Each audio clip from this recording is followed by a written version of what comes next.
म्हणत आहे, पतिदेव म्हणताय वाग वा तुझी वेणी की माझी दाढी. दाढी वेणीची चांगली गाठ बसलीये, कापून पाहिली कापल्या जाईना, जाळून पाहिली जाळल्या जाईना, सर्व काही केलं पण काहीच होईना. हे बघा, ही देवानी पडलेली गाठ आहे, सुटत नाही. तो पती कसाही असो, कसाही असो,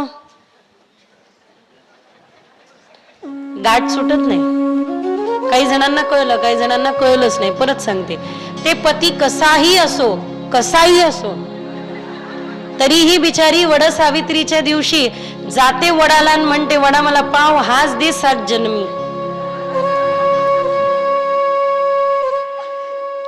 विनोदाचा भाग वगळला तर सकाळी सकाळी हे बघा, गृहस्थाश्रम फार सुंदर आहे. छान टिकून ठेवा, छान कारण भविष्यामध्ये येत्या 5-7 वर्षात गृहस्थाश्रम काय अवस्थेला पोहोचला असेल काही सांगता येत नाही. विवाह व्यवस्था बरकटच चालली आहे. एक जण पाहायचे, शेजारच्या फ्लॅटमध्ये रोज हसायचे आवाज यायचे. त्यांनी विचारलं, का हो तुमच्या घरी कधीच भांडणं नाही होत का? म्हणे रोज भांडणं होतात, पण तुम्ही म्हणे हसायचेच आवाज येतात, भांडणाची येतच नाही. म्हणे सोपं आहे, ती मला काहीतरी फेकून मारते, लागलं तर ती हसते, नाही लागलं तर मी हसतो, म्हणून हसण्याचे आवाज येतात. पुरुष मंडळी प्रसन्न झालेले दिसते.